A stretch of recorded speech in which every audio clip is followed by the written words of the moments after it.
The Indigenous Entrepreneur Startup Program is one of several startup programs offered by Futurpreneur.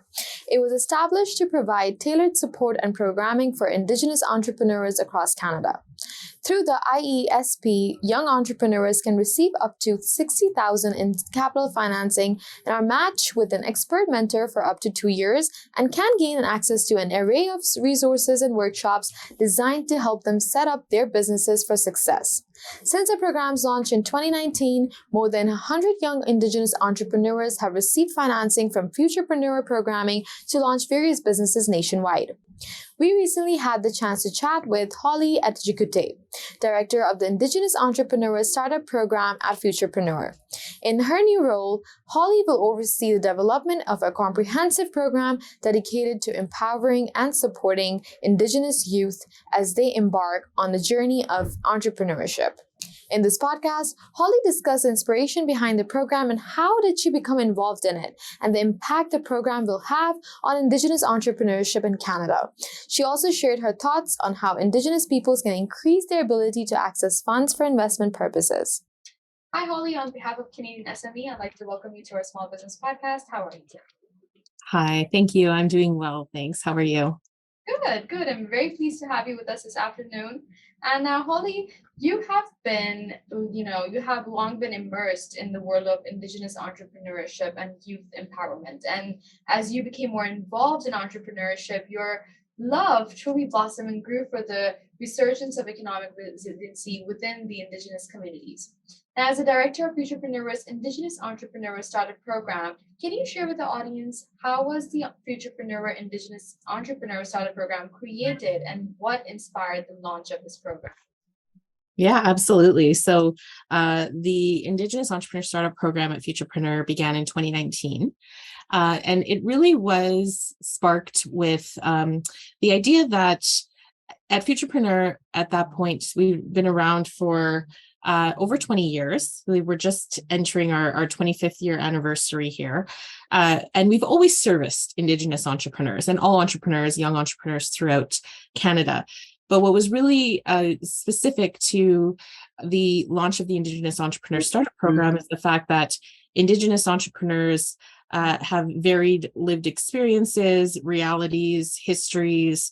They're various across the country and really deserve specific supports they're tailored to their needs, their lived experiences, and their understanding of business within the Indigenous communities.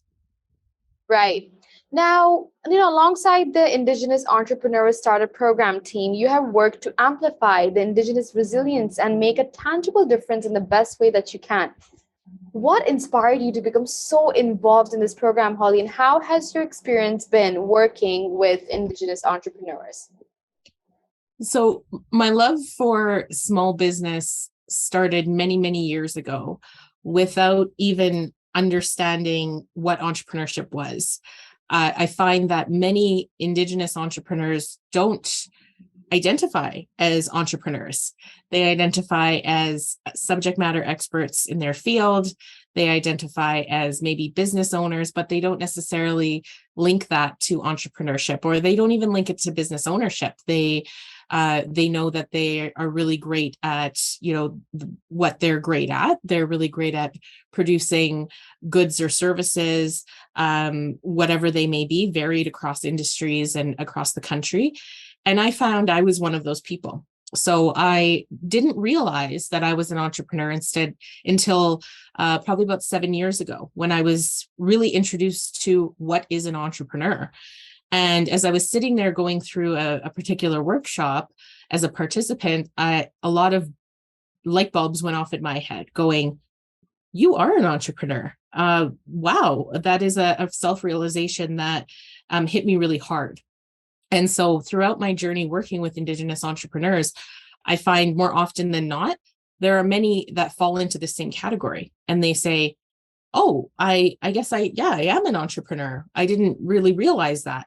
So it started from there. And then the vastness of the understanding within an Indigenous community, you can talk to any single person within the Indigenous community, and they know of an entrepreneur themselves personally, or they are an entrepreneur themselves personally.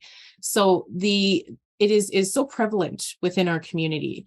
An elder once told me that as Indigenous people, we were always entrepreneurs since time immemorial. The ways in which our societies were built were very entrepreneurial in mind. Maybe that wasn't the term back then, obviously. It was very different, but everyone held a place and a role in society. And we can akin that today to business ownership.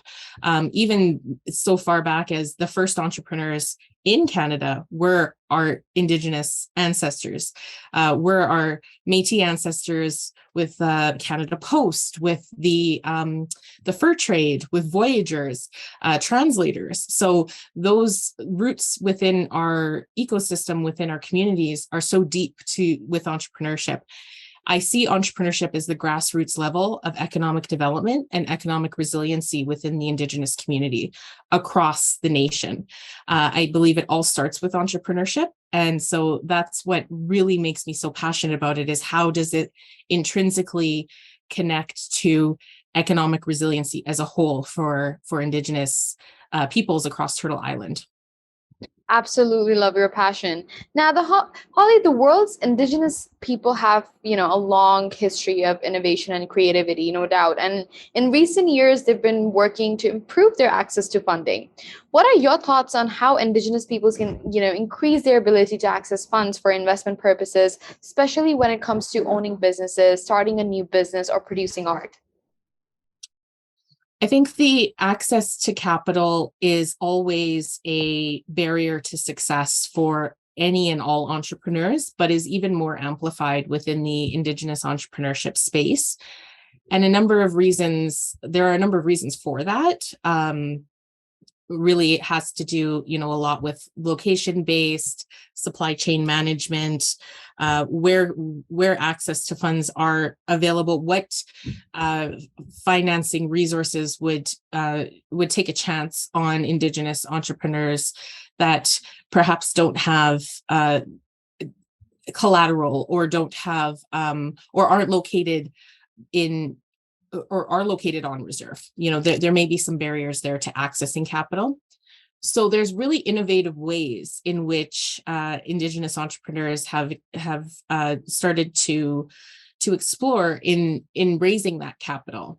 And some of the tidbits of information or the pointers that we give as service providers working within this space are definitely looking at those alternative ways in accessing funds or raising funds.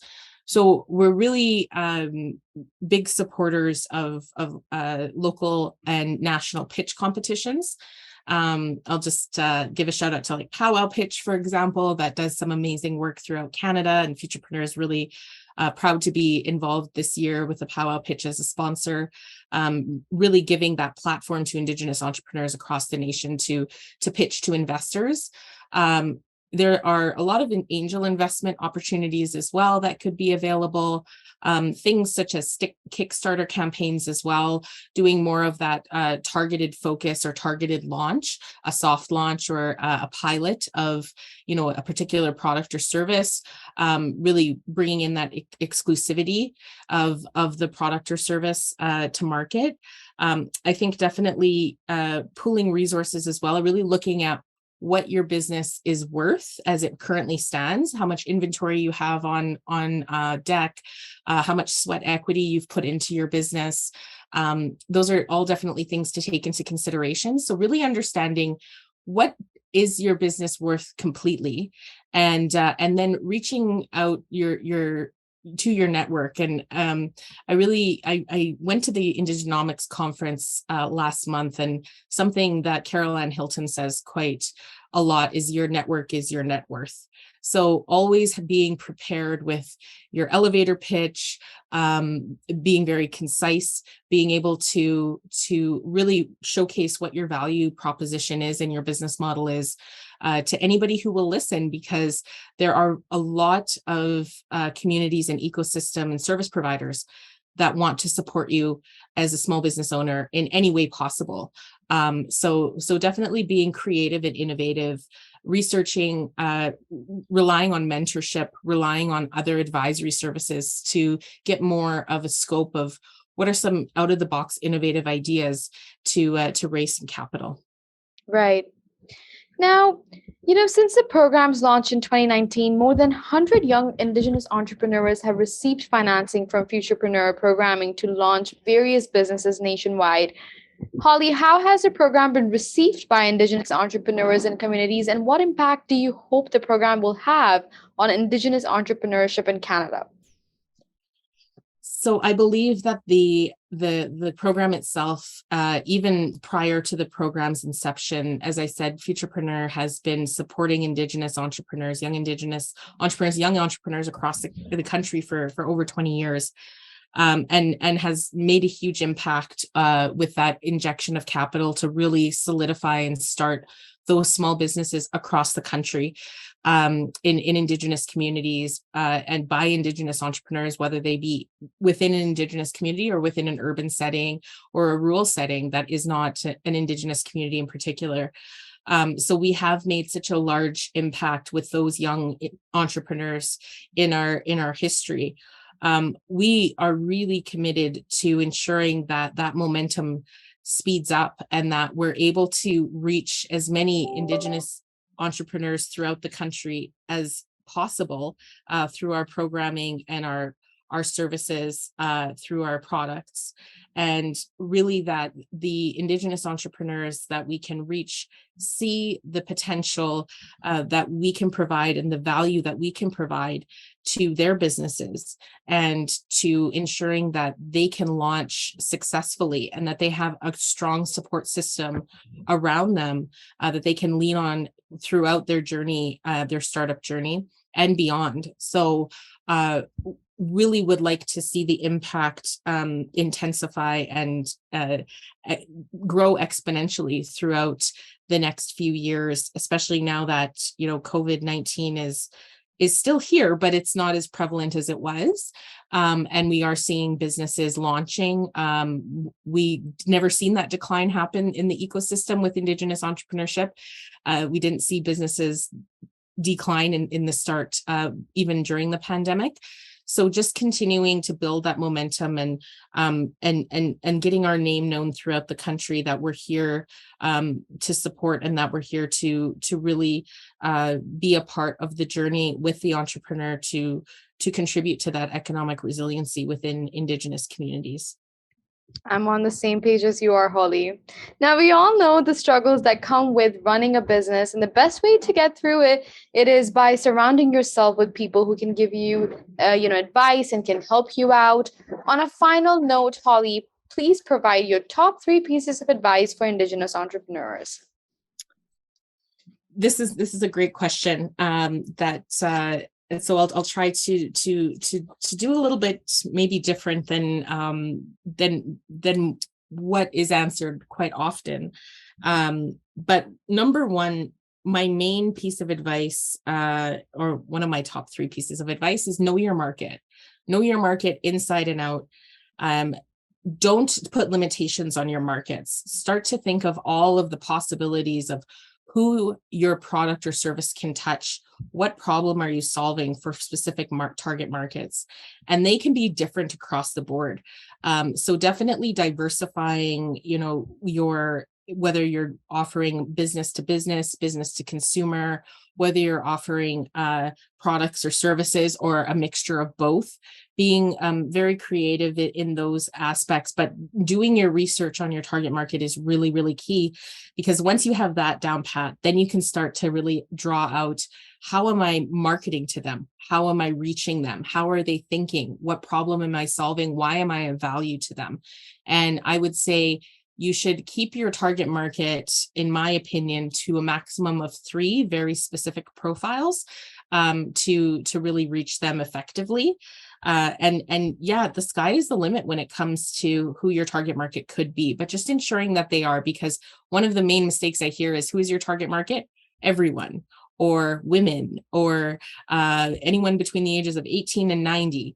Well, that doesn't narrow down location, age range, gender, race, religion, language is spoke. You have to get very, very specific in some cases with who your target market is. So be very, very, very specific on who they are. My second piece of advice is don't try to do everything. You are good at what you do and maybe this is the first time that you've ever started a business. There are professionals out there who can do things amazingly well, and that you should really reach out for support and hire if you need to. If you've never done your taxes and you're not an accountant, why are you doing your business taxes? Reach out to the professionals that are there, and believe me, spending that $500 or $200 or $2,000 is actually going to be so worth it in the end. Hiring those marketing professionals, hiring those customer service professionals, really understanding your SWOT, your strengths, weaks, opportunities, and threats as a business and as a business owner, and really building up around your weaknesses. Being very clear that you have those weaknesses and know that not everybody is good at everything. That person doesn't exist. And again, there are tons of resources out there that want to support you. And then my third piece of advice would probably be, don't give up. I know it's cliche, but it's difficult. You will face, some serious hard times, but as a business owner, the good times are so much better than if you are a 9-to-5 regular type of employee, or have that type of employment in your life.